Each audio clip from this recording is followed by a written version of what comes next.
ESPN legend Linda Cohn leaves ESPN, gets off the ESPN plantation, and sets fire to the WNBA.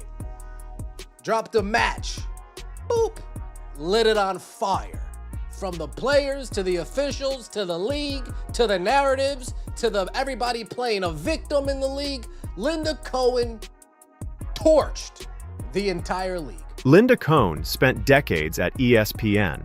She covered sports at the highest level of mainstream American sports media for long enough that her institutional knowledge of how sports coverage works, what gets said on camera, and what gets held back for reasons that have nothing to do with the truth, is more extensive than virtually any other voice that has weighed in on this situation.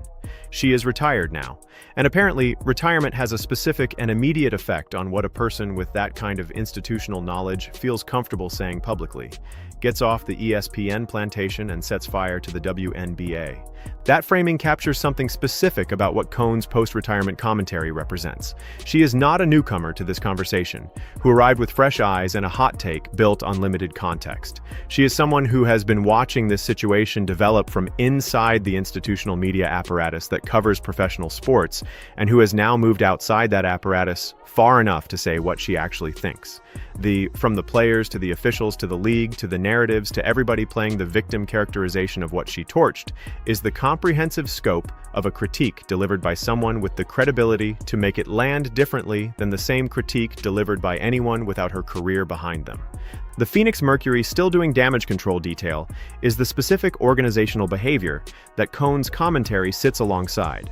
A franchise is producing promotional content about a player who received a flagrant 2 suspension, while the ESPN legend, who covered this league for decades, is using her retirement to say what she actually thinks about the league, the officiating, and the victim narrative.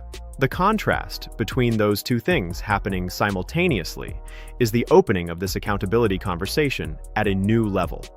Ever notice when Caitlin Clark is the victim, she never plays the role of the victim?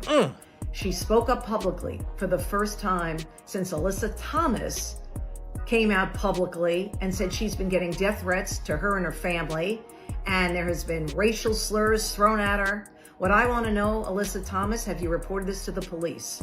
Have you reported this to the FBI? Because they'll get on it and they'll find who's responsible. The most important sentence Linda Cohn delivers in this entire interview arrives in the first line of her commentary. Ever notice when Clark is the victim, she never plays the role of the victim?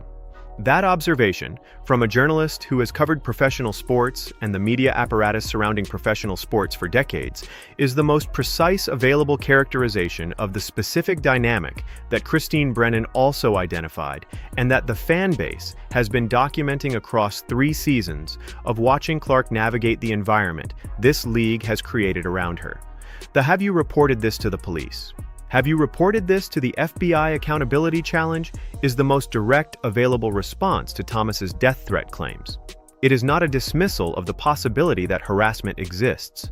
Harassment exists for any public figure operating at the level of attention this situation has generated. It is a specific, procedurally grounded challenge. If the threats are real and documented and rise to the level Thomas described, the appropriate institutional response is law enforcement, not a press availability. The absence of any documented law enforcement engagement with the specific claims Thomas made is itself a piece of information.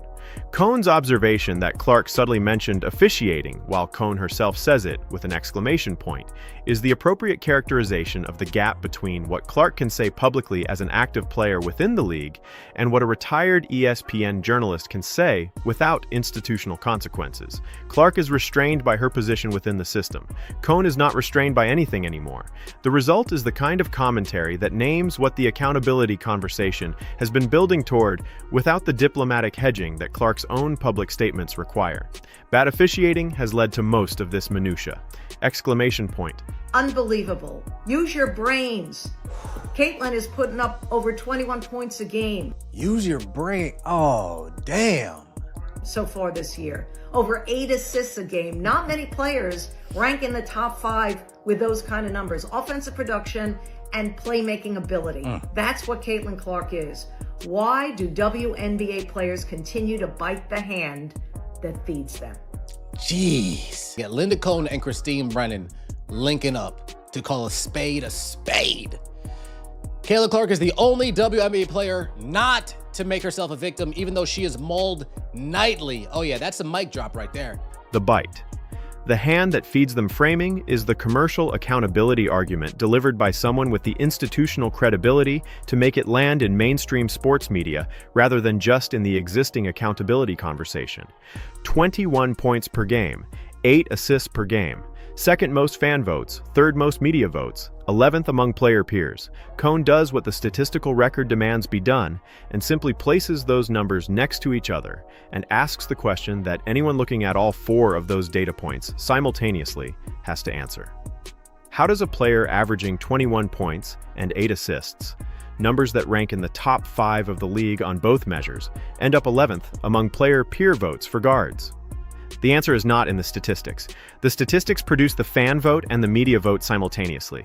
They are the objective measure of competitive performance that both of those constituencies use when they evaluate who deserves all-star recognition.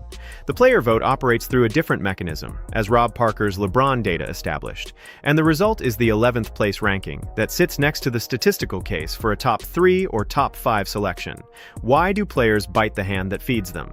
That question carries more analytical weight from Cohn than from any external commentator, because Cohn has spent decades watching professional sports organizations develop, fail, succeed, and collapse. She has seen what happens when the players within a league undermine the commercial foundation that makes their careers possible. Clark is the only player not to make herself a victim, even though she is mauled nightly. Mic drop is the appropriate response. Cohn earned it. The Phoenix Mercury. Who is the league leader in assists? Alyssa Thomas. She's a lying thug. Damn. Those aren't real assists. She has no basketball skill. Damn, CDS coming out the gate swinging. Home run. Damn, dribble handoff, dribble handoff, dribble handoff, dribble handoff, dribble handoff, dribble handoff, dribble handoff, dribble handoff, dribble handoff. Damn, a dribble handoff merchant. Well, I guess if you injure the previous assist leader so she misses games, this is going to happen. Ooh. The dribble handoff assist classification is a legitimate tactical observation about how assist statistics in basketball can be inflated by specific play types that generate the counting stat without requiring the same level of creative playmaking that traditional assists represent. A dribble handoff is a simple action. The ball handler approaches a stationary player, hands them the ball while still moving, and the receiving player attacks the defense with the momentum advantage the handoff creates. When the receiving player scores, the ball handler receives an assist credit. That assist credit is technically accurate under the basketball rulebook. But the creative decision-making and court vision and execution required to generate a dribble handoff assist is categorically different from the creative decision-making and court vision and execution required to generate the assists that Clark produces through threading passes to cutters, finding open shooters on weak side rotations before the defense completes its rotation, or delivering no-look passes that arrive at destinations the defense had not yet identified. The point is not that dribble handoff assists do not count. They do. It is that the assists leaderboard does not distinguish between different types of assists. And when you aggregate volume across enough possessions, dribble handoff merchants can accumulate assist numbers that sit alongside traditionally generated assists in the counting stat without requiring the same quality of playmaking to produce. If you injure the previous assist leader, she misses games and your numbers go up, observation is the darker subtext that this clip is building toward. Anfisa Collier has not played in 2026. Her absence from the assist leaders is documented. The connection between that absence and the circumstances that produced it is in the public record. League leader in assaults is the verdict that closes this clip. The comment section already agrees. Linda Cohn spent decades at ESPN watching and covering professional sports, and apparently spent the entire time holding back what she actually thought about certain things. Retirement resolved that constraint within what sounds like hours. She torched the league from the players to the officials to the narratives to everyone playing the victim. She challenged Thomas's death threat claims with a direct procedural question. She identified the bad officiating as the root of most of the controversy. She called the 11th place player ranking stupidity and asked why players continue to bite the hand that feeds them. and she delivered the single most precise observation about Clark's conduct that has appeared in mainstream sports media commentary this season. Clark is the only WNBA player not to make herself a victim, even though she is mauled nightly.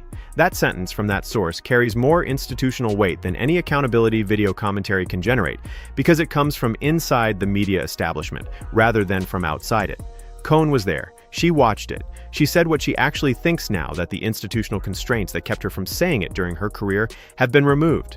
The dribble handoff merchant reframing of the assists leaderboard is the tactical observation that the comment section is going to clip and share independently, because it makes a specific statistical argument about how counting stats can be accumulated through volume of simple actions rather than quality of playmaking.